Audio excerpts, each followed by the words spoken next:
Well, I want to welcome you to another episode of the Chimney and Fireplace Success Network. Here it is on a rather wet day here in North Carolina. I'm not sure what kind of weather you may be having in your area, but we want to thank you for being with us today. And today's episode has a lot of promise and some ideas and concepts. To be honest with you, Cheryl and I have talked about this before, along with Brandy. But we also have another surprise coming in today because here in just a minute, we're hoping that Brandy is going to be joining us from her learning loft there in Kansas City, where she is doing a CSR 2 day training that is sponsored by the National Chimney Sweep Guild. But today, our subject matter, after we bring Brandy in, is going to be all about SWOT meetings. What does a SWOT meeting do? Why should you consider a SWOT meeting?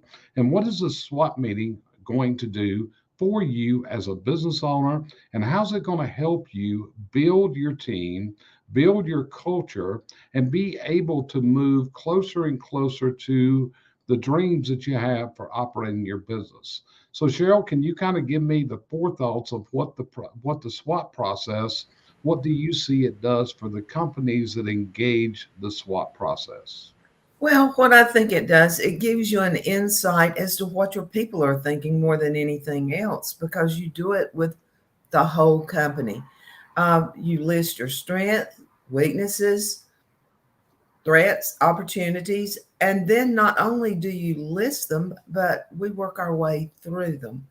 And so with this, you've got a good view of what your company is doing and what they want to do and what they need to do.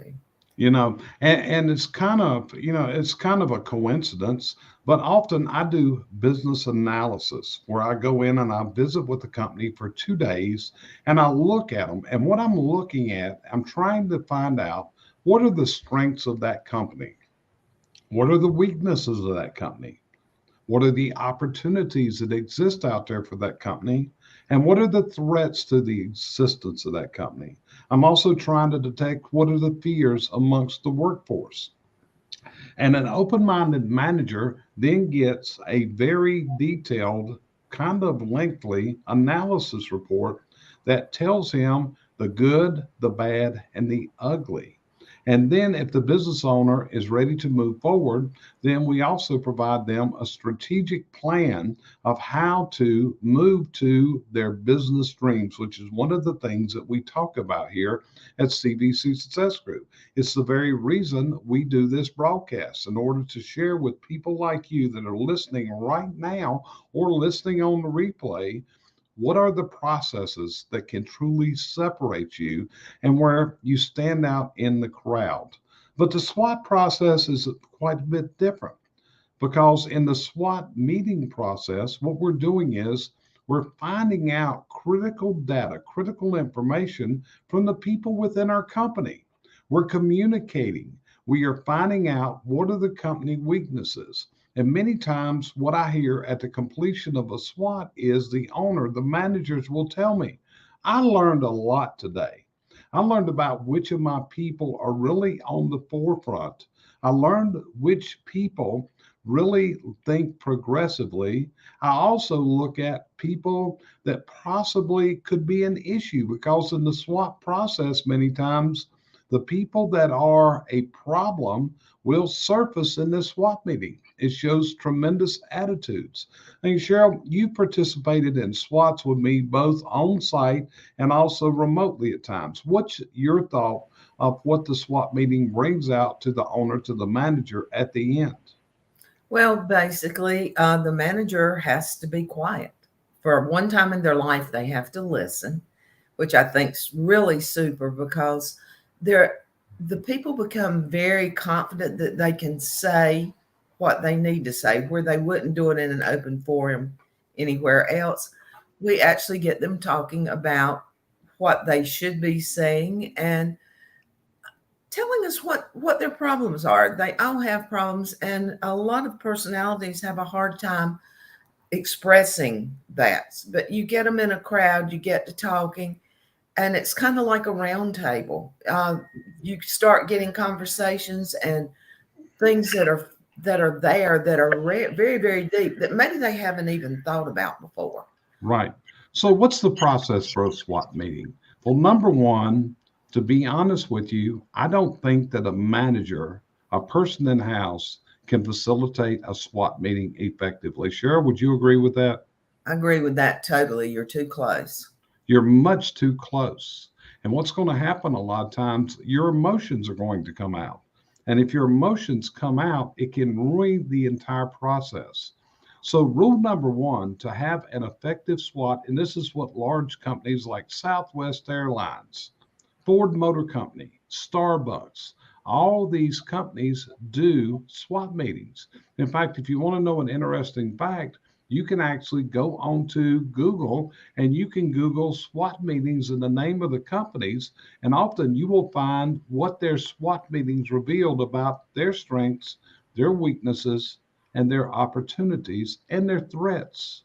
The second thing is to have an effective SWOT, it's got to be moved off site. In other words, we can't do this effectively within the company. We can't use the company meeting facilities. We need to go to what I call a neutral area.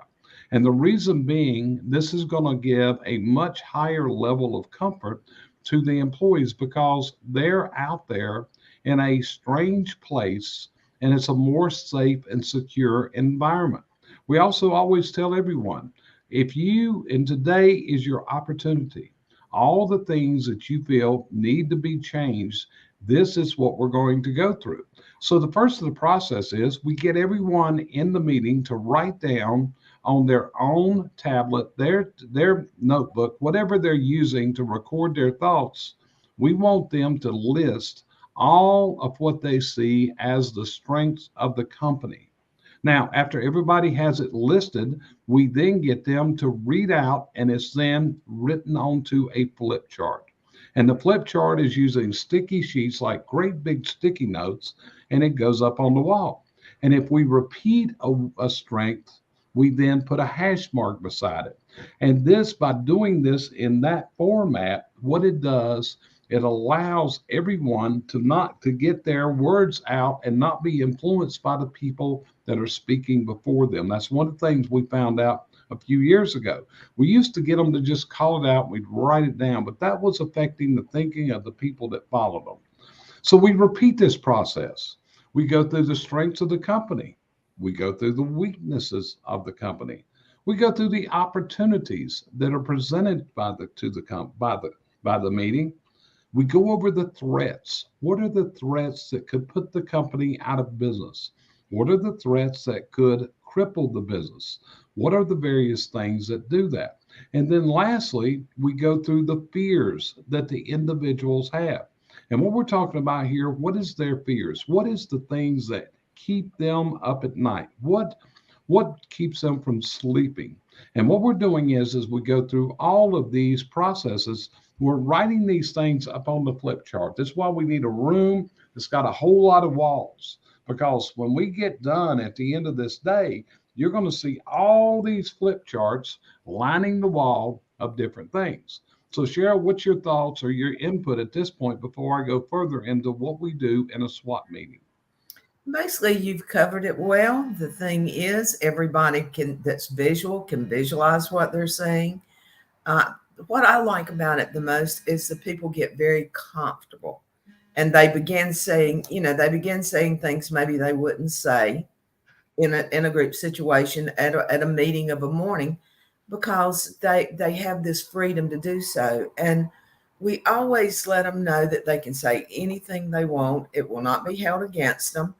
And I think it gives each of us the time and all to hear. And drawing back to something you said earlier, one reason I agree more with the outside facilitator is you have no preset connotations of these people where maybe a business owner might. Okay, so hey, we got Brandy just join us and all her students sitting there at the learning loft today. So hey, Look, and who else? Look, Brooks got Chucky. There you go. And Chucky's even there in the back of the room. That's great.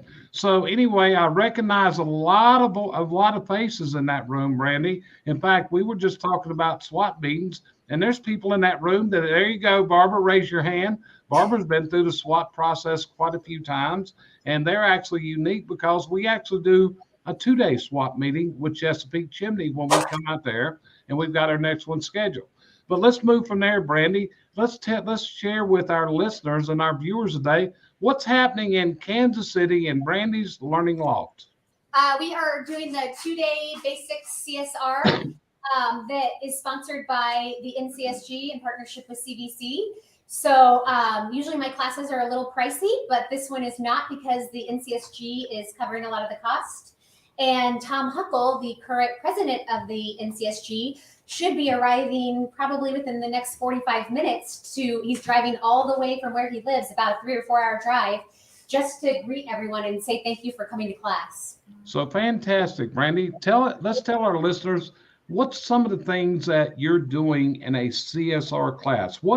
Because we're getting a lot of great reviews from people that attend this, and I hope we get a lot of reviews out of that room full you got today, right? We're asking you for those reviews for Brandy and her content, but let's go over a little bit. What is the value to the business owner to send a CSR, such as Barbara that's sitting there? Raise your hand again, Barbara. There you go. Who's a super CSR. I've been in her office. I know her very close, and I understand how she does. So what's the benefit to a Barbara to be in this class? Well, I don't think I should tell you. I think I should let somebody tell you. Where's Calvin? Calvin is very involved in class. So Calvin, do you want to say? Wait a minute. So he's camera shy?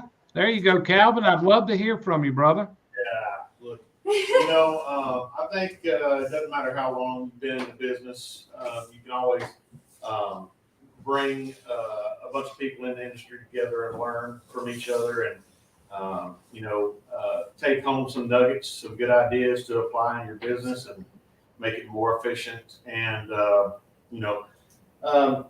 improve your team. That's it. So has it been interesting for you because you're also in the Blues Brothers operation? So it's a good experience to be able to observe Blues Brothers in action there. Yeah, absolutely. You can tell right off the bat that they've got a great company here, and they put on a great class too. That's it. And your really nice facility. I've actually taught a class in that room you're in right now before it was remodeled, when the walls were very bare, all that kind of stuff. So appreciate that, brother. So Brandy, what about somebody that's new in the industry? How does this assist them? Well, if they have previous customer service experience, we get to teach them how we like to do it in our trade. Plus, we also go over, if it is a chimney-specific audience, which this class is, we don't have anybody outside of other industries. Sometimes we will. Then we can go over also just a lot of chimney knowledge, some of the things that you go over in Chimneys 101, and ask those questions and how they would respond to them if they were on the phone with the customer asking that question. Okay, so Barbara, can I ask you a question? Would you be willing to answer a question for me? Sure. Thank you. So you've been in this business. You work for a super company. You work for Mark and Julie Dent in Chesapeake Chimney, which is it's up in Maryland, Southern Maryland, sitting on Chesapeake Bay. So has this been a value for you to spend this couple days with Brandy? Absolutely. Okay. She did a video testimonial, Jerry. She already did a video testimonial for me. There you go. So Barbara, could you share with me what would be the number one tip you have learned being with Brandy now for a day and a half? There's too many. Even being in it as long as I have been, I've learned a lot of different ways to maybe approach the same situation that we all face, dealing with customer service. I think that's one of the big things, Jerry, is they're getting a lot of networking out of it. People went to dinner last night with each other that had never met each other. And then you get to hear different viewpoints and pick up a lot of new ideas. And we've really stressed that there's not one right way for every company. Like, we're all unique. We all have different needs. So what works for one company may not work for another company. And that's a good thing. And Randy just said a key thing. These people are able to network. They're able to share what their concerns are. there, what their challenges are in business and how to go there. So Calvin, do you think this is a good investment for people to send their office staff to this? All education is good education. There you go. I love what the man said, and exactly right. And that's the neat thing about the chimney industry today, Brandy. There is so much education out there today. You know, we're providing it, but we're not the only people. There's all kinds of great programs out there now to educate. I mean, and I congratulate the NCSG because now they've called on that office staff need that training also. They need to be able to move to that highest level. Well, Jerry, but these are the most important people in the company sitting in this room. They're the most important people in their companies because without them, their company doesn't have work. And so by sending them here and investing in their training, which costs a lot of money, and I'll talk with them later today about that and how important that is and how that shows that their companies really care about them. But by investing in them and their education, it benefits everyone in the company because if they know what they're doing and they're knowledgeable, it helps everyone else. Got you covered. And like, you know, it's like when I'm doing an analysis, and I always tell the client that the CSR position, the dispatcher position, which is very similar in the company, and usually these people, even though we're calling it CSR, they're actually fulfilling the dispatcher duty, but this is the center of operations. If this person does not succeed, the entire company goes down. If this person succeeds, the company is going to move to a much higher level.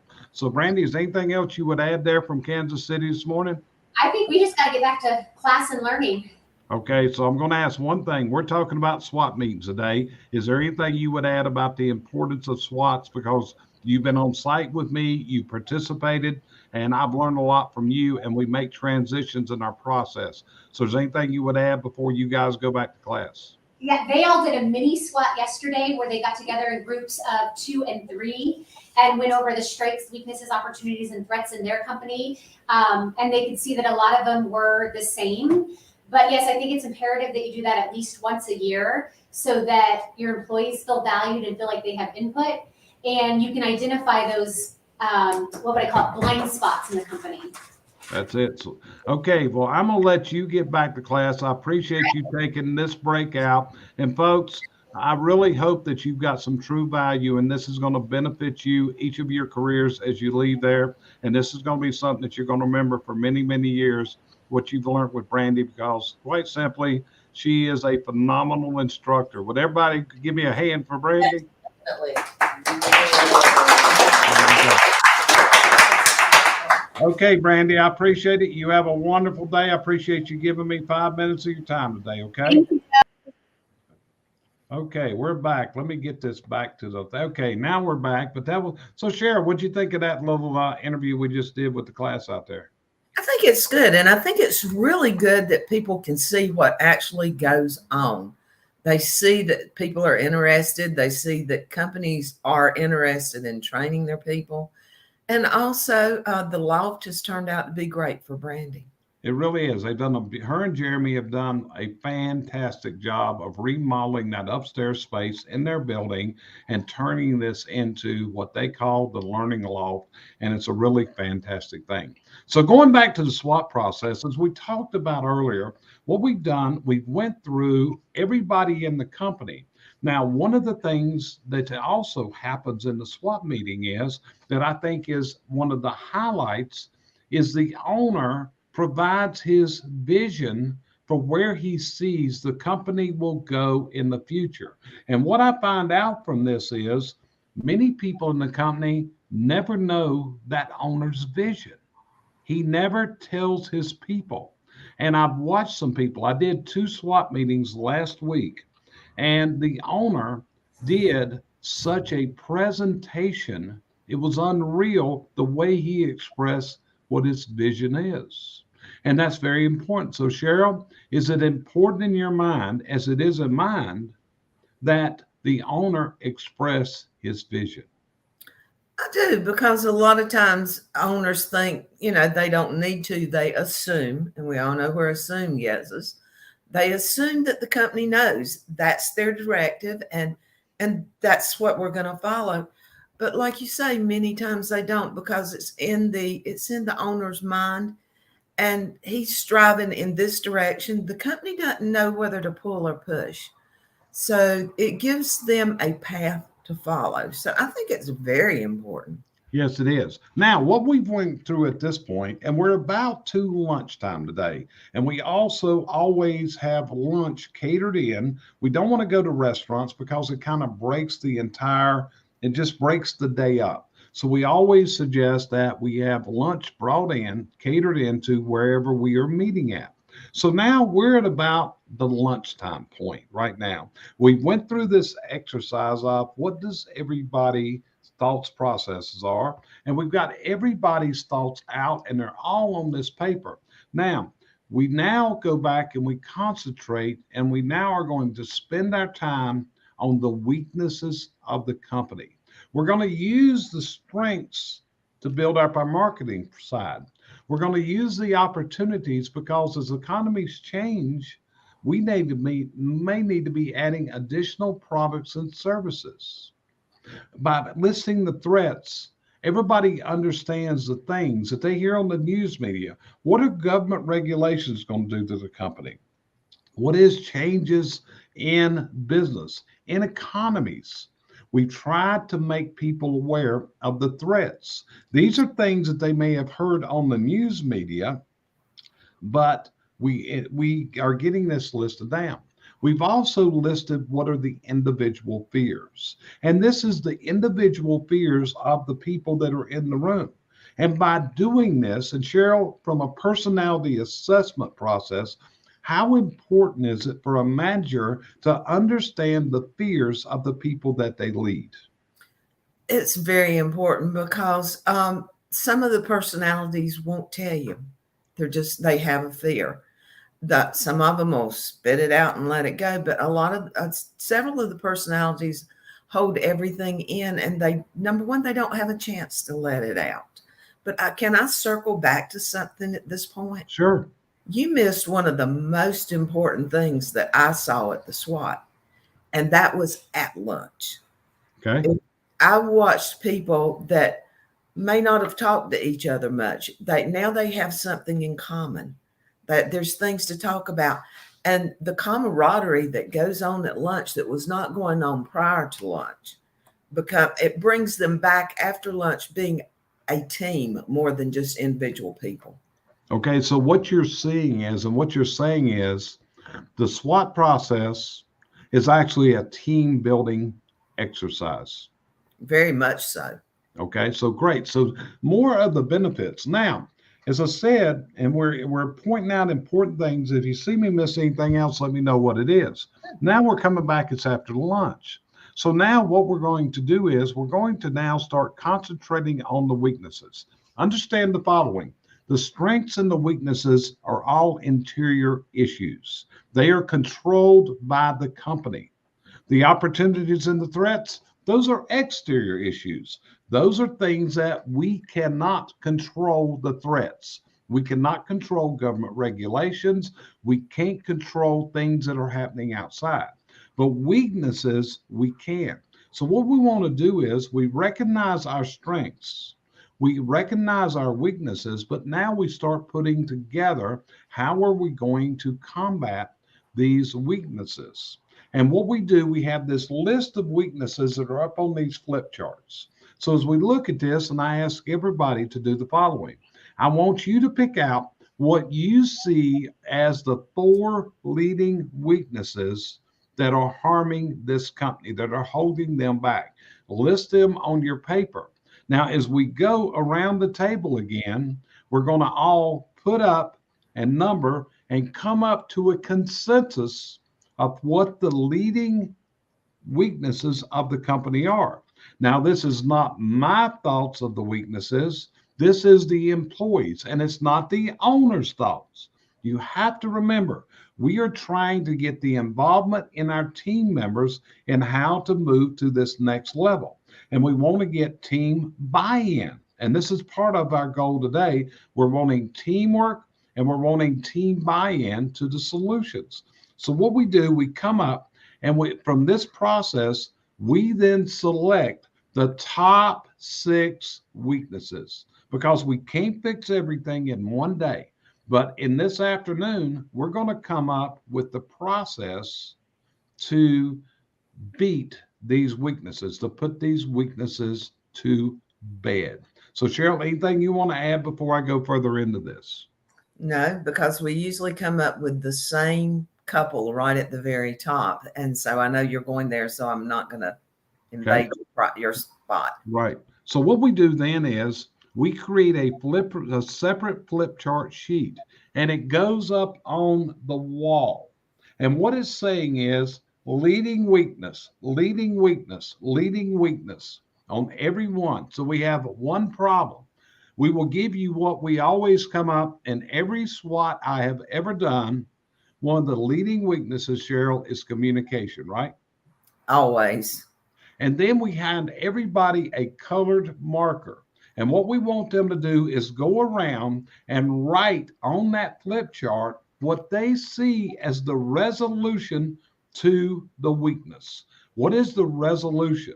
What is the problem with the communication? What's the problem with waste? What's the problem with morale? What's the problem and what's the resolution? Now, the reason we want them to write this down on these individual flip chart sheets is we want to get everybody's ideas out of their minds, okay? So it's not like sitting there and I raise my hand and this is my thoughts. Everybody's participating. And from that, we then take each of these weaknesses and we put on it like communication, action plan. What are we going to do to eliminate this weakness in the company? So what's happening here, and this is something I learned from our coach, Randy Pennington. If you are going to affect change within your company, your people have to be involved in the change. You remember that, Cheryl? Remember it well. So what we're doing in this is we're involving every member of the company, top to bottom, in the resolution process. And like I said, as we go through this, what's amazing is there's a lot of great information comes out of these people. Cheryl, have you seen cases where the wisdom that flowed out was just tremendous in a meeting like this?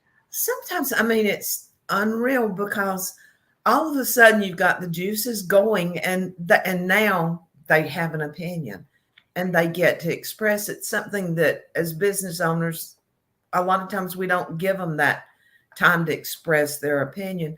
Now they have a say. They have something they can put up there. And I think it excites people to realize, they are listening to what I've got to say at this point. They have their time to say what they have to. Yeah, and that's just what's so fantastic about this whole process. I can tell you that companies that buy into this process, they follow our recommendation. And we end up doing a SWOT once a year for them. We plan it out. And this is now the SWOT season. We're now heading into it. I'm scheduling a lot of SWOTs around the country right now, and we'll be doing SWOTs all the way into September. It has to fit into the company's plans. But this is something we are very, very experienced in. We have done a lot of these. We have studied the process, and I think we perfected the process in a lot of ways with the ways that we did it. One of the things is I did the SWOT meetings alone at one time. Now, often I'm involving Randy and Cheryl. Sometimes they're on site. Sometimes they are virtual participants, but where they can see what's going on in the background, what's happening in the very real world. And see, again, what's it all about? It's all about building team buy-in, where your entire team, just think about this. If you have a team of people and you want to motivate them into a direction, think about when it comes from them. It's their idea. It's their thought processes. And by doing that, what you're going to do, you're going to maintain and you're going to see tremendous, tremendous teamwork and tremendous buy-in to the principles of what's going on. You're also going to see how your people operate and what their personality is. You're going to see a lot of times. Cheryl, as you watch a SWOT meeting, can you just about tell me what that person's personality is? What are they? Where are they? A D, an I, an S, or a C when you observe this process? It doesn't take long. And so if you can get that and I can pass it on to you, then you know how to communicate with certain people. Yeah, know what you mean. So going from there, hey, it's been a great episode. I think we've shared some good information with you. If the SWOT process, if you have questions about the SWOT process, reach out. Let us know. We'll be glad to give you the background of how to do it. As my friend Mr. Roydhouse just added up, I'm put up, SWOT and DISC go hand in hand. And that's an excellent comment there, Chuck. I appreciate that. And I appreciate your like of what we're doing today as always. So when you look at this, think about it. You know, right now, and I did a video earlier this week, we are in the year 2023. And you better bet, Cheryl, do you see threats out there on the horizon?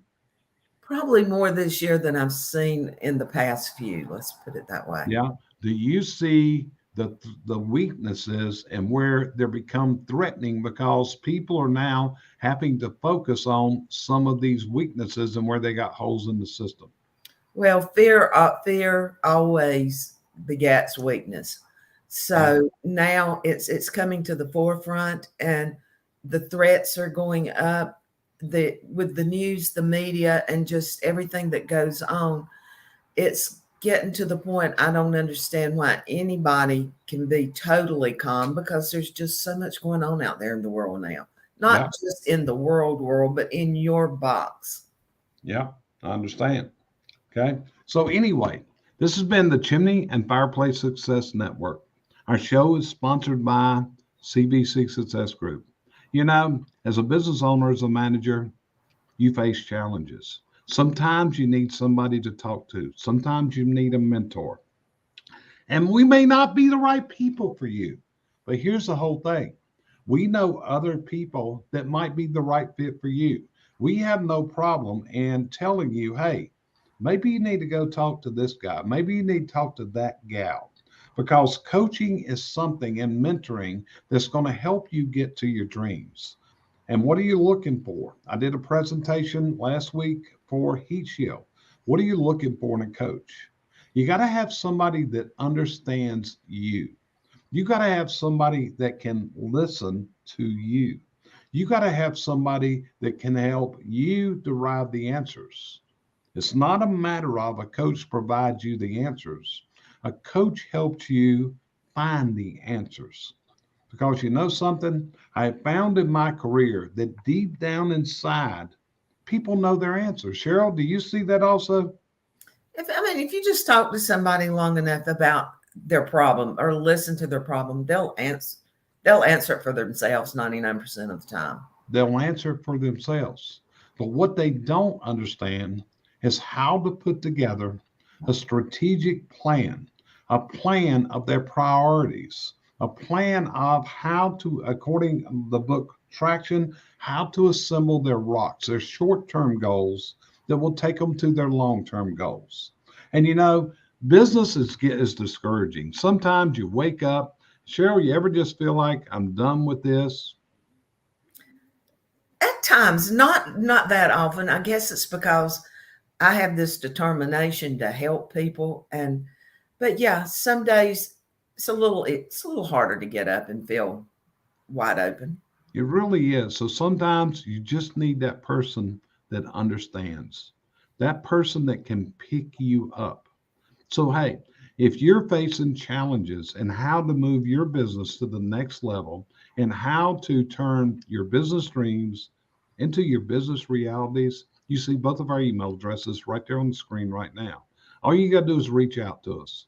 We'd love to have a phone call with you. And like I said, we may not be the answer for you. Okay. We're not for everybody. We're not for everybody. Okay. We're not. Okay.